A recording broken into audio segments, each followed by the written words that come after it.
एवढंच राहील त्याच्यामध्ये अमित शहाने त्यांच्या पक्षामध्ये क्रिमिनल रेकॉर्डमध्ये आलेली माणसं किती आहेत त्याचा असतं द्यावं. घराणेशाही एका वेळेस चालू शकेल असं मी त्या ठिकाणी म्हणेन, पण क्रिमिनलायझेशन ऑफ पॉलिटिक्स चालणार आहे का हा त्याच्यातला महत्त्वाचा भाग आहे. आम्ही असं फायनल मसुदा आमचा घेऊन मोकळा झाला आहे, त्याच्यामुळे त्यांनी तो फायनल मसुदा करायचा आहे आणि तो पुन्हा बैठक ज्यावेळेस होईल त्यावेळेस त्याच्यावरती शिक्कामोर्तब होईल. अमित शहानी आज परत आणखी टीका केली की शरद पवारांना आपल्या मुलीला मुख्यमंत्री करायचं आहे, सोनिया गांधींना राहुल गांधींना पंतप्रधान करायचं आहे. अपेक्षा आम्ही असं एवढं धरतोय की आम्ही जी भूमिका घेतलेली आहे की ओबीसीचं ताट वेगळं असलं पाहिजे आणि आता गरीब मराठा याचे नव्यानं ताट निर्माण केलं जाते ते वेगळं असलं पाहिजे आणि ते जर केलं तर महाराष्ट्रामध्ये शांतता राहील अशी परिस्थिती मला दिसते. अपेक्षा आपण धरू की 2021-22ला जे स्पेशल अधिवेशन बोलवण्यात आलेलं आहे ते स्पेशल अधिवेशनामध्ये जे काही बिल किंवा भूमिका मांडल्या जाईल याच पद्धतीने असेल असं आपण अपेक्षा धरूया. तुमच्याच एका मित्रांनी सांगितलं की अशी काही बोलणी झाली नाही तर काँग्रेसच्या ह्याच्यामध्ये तुम्ही जर प्रश्न नीट फ्रेम करत चालता त्यांनी बरोबर प्रश्न फ्रेम केला की त्या आघाडीमध्ये आम्ही नाही आहोत हे त्यांनी स्पष्ट केलं. आम्ही त्यांच्या बैठकीला जात असतो, तिथे गेल्यानंतर जो काही त्यांना मार्ग पाहिजे असतो, जो काही इश्यू पाहिजे असतो तो आम्ही त्यांना सांगत असतो. आणि त्यांनाही आम्ही हे सांगितलेलं की तुमच्या तिघांचं वाटप झालं की आम्हाला ज्या जागा पाहिजे त्या आम्ही ज्याच्या कोट्यामध्ये आले त्याच्याशी बोलून आम्ही आपला समझोता करू. पण काँग्रेसमध्ये आम्ही कुणाला विचारलं तेच कळून दिले नेता कोणा महाराष्ट्रामध्ये कोणाचा काँग्रेसचा महाराष्ट्र समजा तुम्ही आपण म्हणाला की त्यांना आता कुणाला विचारायचं नाही. त्यांचं जो काही सेटलमेंट होईल आणि त्यांचे जो ज्यांनी माझ्या अंदाजानं वाटाघाटीला येतात त्यांच्याशीच आम्ही बोललो की BJP 150च्या वरती जात नाही. 400 हा फिगर सांगणं हे सायकोलॉजिकली स्वतःला शाश्वत करण्यासारखा. मी हारतोय हे मला दिसतंय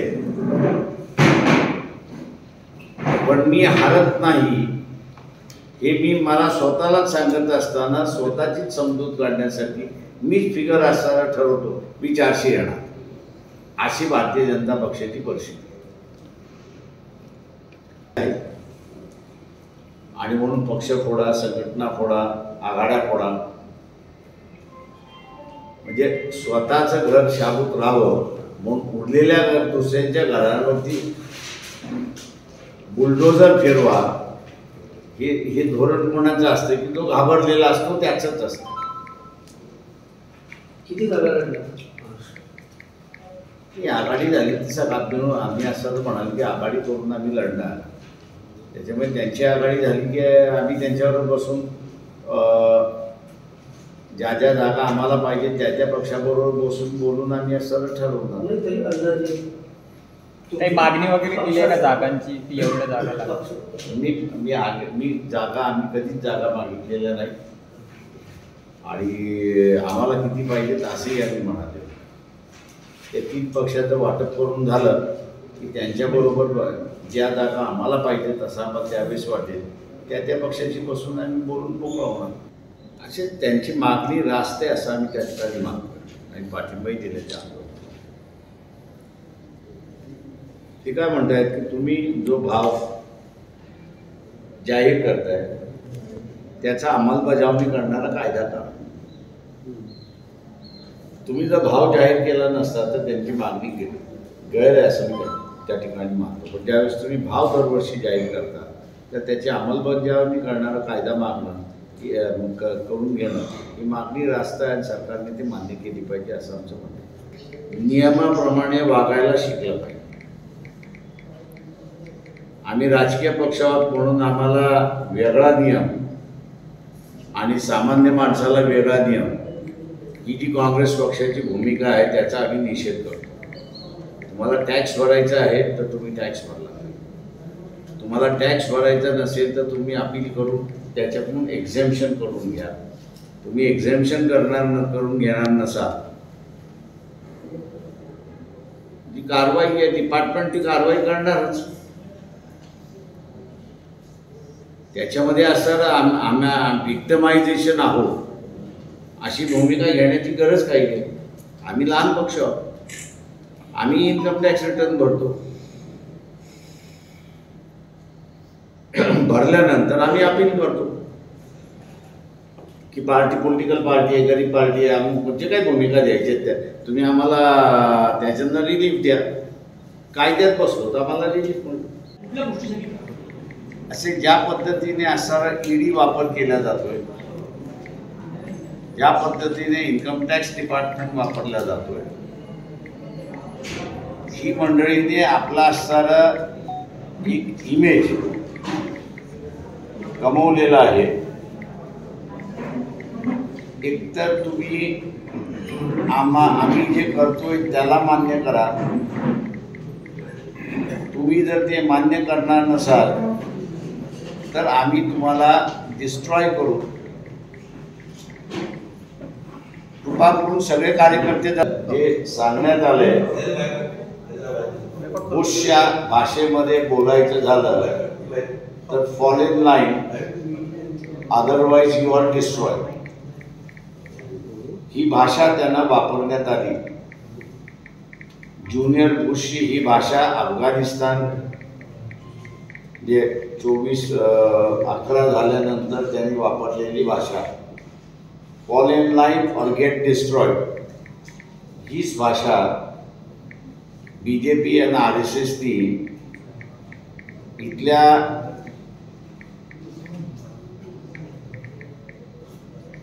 ज्यांची इमेज आहे, ज्यांचं इन्फ्लुएन्शियल आहेत, अशा व्यक्तींच्या विरोधात सिस्टमॅटिकली वापरायला सुरुवात केली आणि आपलं इमेज डिस्ट्रॉय करून घेण्यापेक्षा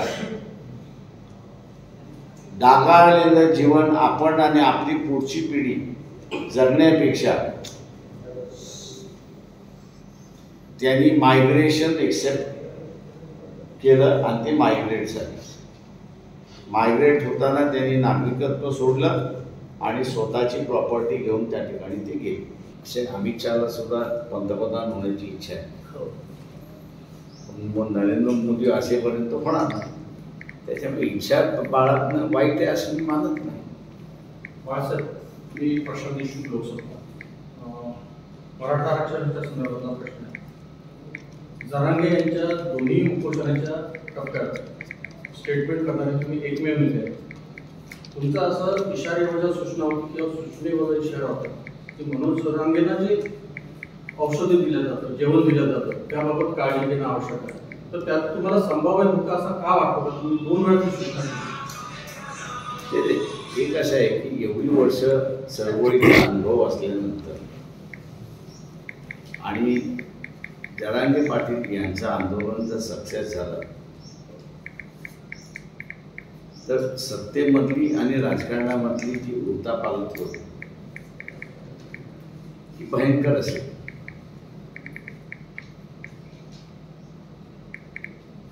आणि ते लक्षात घेता ते होऊ नये याच्यासाठी सुद्धा प्रयत्न केला जातो. तो प्रयत्न यशस्वी होऊ नये म्हणून ती जबाबदारी मी गव्हर्नमेंटवरती हे केली की त्यांना मेडिकल ट्रीटमेंट जी दिल्या जाते, औषध दिलं जातं, ज्यूस दिला जातो, जेवण दिलं जाते, पाणी दिलं जाते, त्याच्यावरती आपण असणारा चेक ठेवावा. हे एका असं म्हणता येईल त्याच्यामध्ये की बरीच जण ॲक्सिडेंटमध्ये गेली, अचानकपणे मेली, असं या देशामध्ये घडलेलं आहे. आणि गेल्या 40 वर्षामध्ये अशी बरीच केसेस मी बघितलेली आहे. त्याच्यामुळे एक प्रिकॉशन म्हणून ती गव्हर्नमेंटला वॉर्न केली, त्याच्या पलीकडे काही. शासनाने आपल्या सृष्टीचे सगळे आपलं ऑब्झर्वेशन आहे. आता तिथे जे काही काही जे आहे जाऊन आले बघून आले त्याच्यात एका दोघांनी फोन करून बघा तुम्ही सुरक्षा गेल्या बरं झालं, सरकारने बरंच काही तिथलं नियंत्रण केले असं दिसतं. ह्या प्रश्न तुम्ही त्यांना विचारलेला अधिक परत त्याचं उत्तर मी काही त्या ठिकाणी देऊ शकत नाही. पण त्यांनी ज्या ज्या वेळेस आम्हाला बैठकीला बोलवलं त्या वेळेस आम्ही बैठकीला उपस्थित होतो. सर सध्या EVM मोहीम चालू आहे, त्याच्याबद्दल काय? 2004 साली मी ज्यावेळेस पडलो त्यावेळेस मी असं म्हणालो की लोकांनी मला पाडलं नाही, EVMने मला पाडलं. मी असं मानतोय की कुठलंही इलेक्ट्रॉनिक इन्स्ट्रुमेंट, इलेक्शन कमिशन जे म्हणते की कनेक्टिव्हिटीपेक्षा पॉवर त्याला मिळतं की न मिळतं हा त्याच्यातला महत्त्वाचा भाग आहे.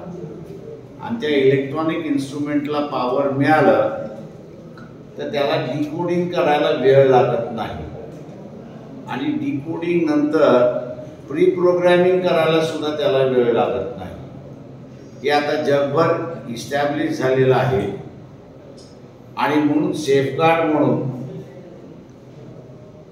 कुठे कुठे ब्लॉक टेक्नॉलॉजी, कुठे कुठे ज्याला आपल्याला म्हणता येईल की चेन टेक्नॉलॉजी, सिक्युरिटी सिस्टम्स आलेले आहेत.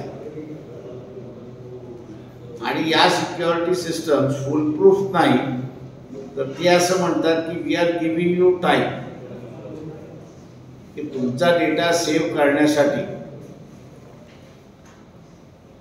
आम्ही तुम्हाला वेळ देतो, त्या ह्याच्यामध्ये तुम्ही तुमचा डेटा सेव्ह करा. असं जे काही आहे त्याच्यामुळे इलेक्ट्रॉनिक इन्स्ट्रुमेंट हे फुलप्रूफ आहे आणि ते टॅम्परिंग होऊ शकत नाही. अशा जगातल्या जे या सेक्टरमध्ये पुढारलेले देश आहेत तेही त्या ठिकाणी देत नाही. आणि स्नो बायडन म्हणून असणारा जो व्यक्ती आहे त्यांनी अख्खं अमेरिकेचं असणारं स्टोरेज टँक हीच त्यांनी हायजॅक केली अशी परिस्थिती.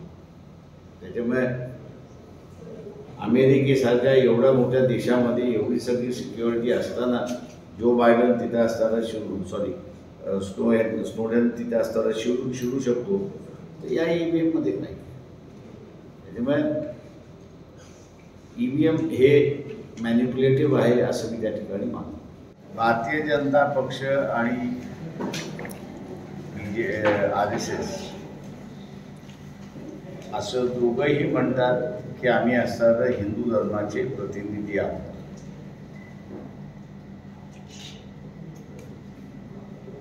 पहिला प्रश्न आमच्यासमोर हा येतो की मेजॉरिटी जनता ही पूर्णपणे हिंदू आहे.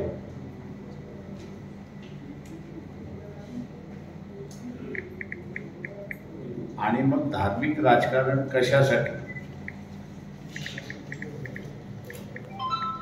याचा खुलासा अजून कुठेच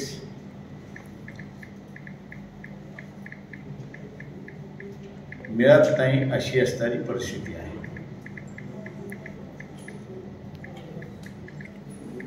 जे काही वक्तव्य आणि कारवाया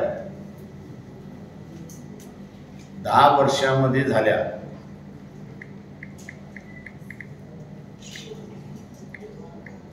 त्यातून इतिहासातलं जे भांडण आहे वैदिक परंपरा विरुद्ध संत परंपरा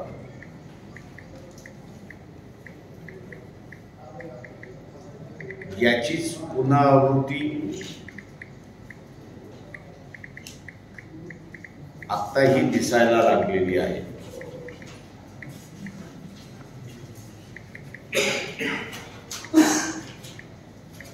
संतांनी जी सामाजिक विचारसरणीमध्ये चारोगापासून जे असणारं तुकाराम महाराजापर्यंत त्याची मांडणी केली,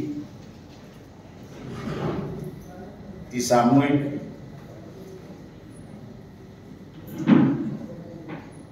आणि व्यक्ती स्वातंत्र्य या दोन मुद्द्यांना आधारित होती.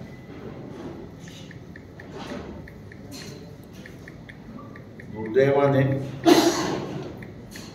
वैदिक धर्मातली सामाजिक रचना ही व्यक्ती स्वातंत्र्य आणि सहजीवन याला नाकारते. आणि त्यातूनच संतांच्या विचारावरती आधारित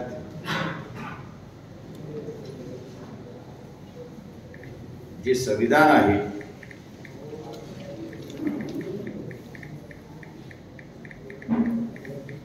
त्याच्या विरोधात आपल्याला RSS आणि BJP या ठिकाणी दिसते.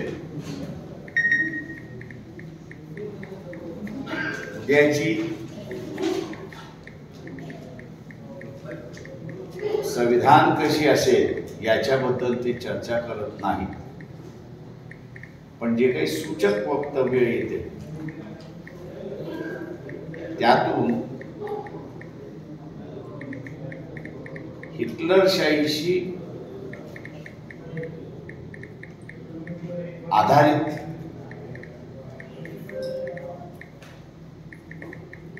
किंवा हिटलरशाहीला पुरस्कृत करणारी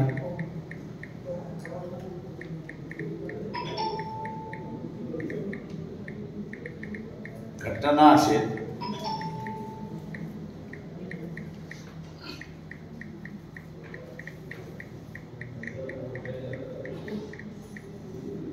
याचं कारण की मी जसं म्हणाल की वैदिक सामाजिक वैदिक विचारसरणीच्या सामाजिक रचनेमध्ये व्यक्ती स्वातंत्र्य नाही आणि सामूहिक जीवन नाही. तर आम्ही सांगू तसं जगा, आम्ही सांगू तसंच झालं पाहिजे अशी जी वृत्ती आपल्याला दिसते तीच उद्याच्या नवीन घटनेचा पायखंड असेल, पाया असेल असं आम्ही त्या ठिकाणी मानतो. ही रचना येताना आपल्याला विरोध होऊ नये म्हणून सिस्टमॅटिकली आणि अत्यंत सावध, कॅल्क्युलेटिव्ह, जाणीवपूर्वक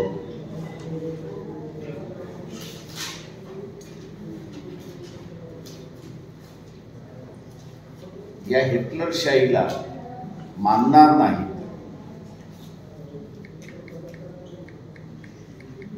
ते देशाच्या बाहेर कशी जातील अशी परिस्थिती निर्माण केली.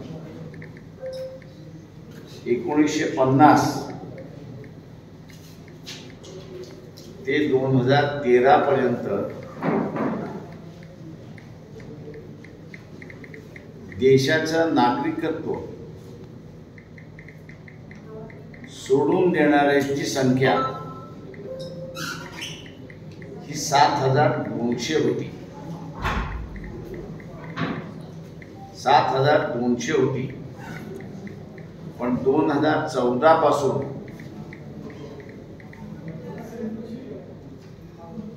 ते 18/2/2024 पर्यंत म्हणजे आजच्या दिवसापर्यंत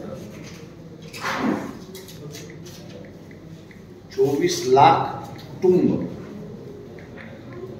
आणि तेही हिंदू कुटुंब की ज्यांची मालमत्ता ही किमान 50 कोटी असेल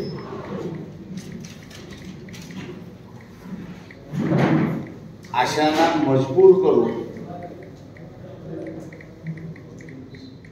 देश सोडायला लावलं आणि त्यांनी सुद्धा नागरिकत्व सोडलं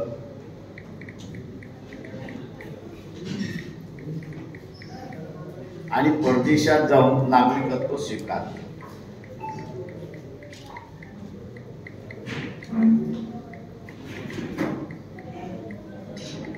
हा जो वर्ग आहे जो नागरिकत्व सोडून गेला तो या संत परंपरेला मानणारा होता, पुरस्कार करणारा होता, संपत्ती आणि वैचारिक दोन्ही बैठक असल्यामुळे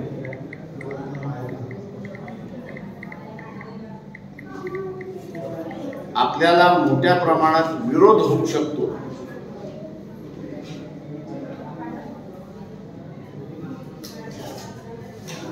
म्हणून त्यांना असताना परिस्थिती अशी केली की नागरिकत्व सोडून जावं लागतं. हे सगळे कुटुंब धर्माने हिंदू आहेत आणि हिंदूंच्याच राज्यामध्ये हिंदूंनाच देश सोडून जावा लागतोय, नागरिकत्व सोडून जावं लागतंय. ही प्रचंड मोठी असणारी शोकांतिका आहे.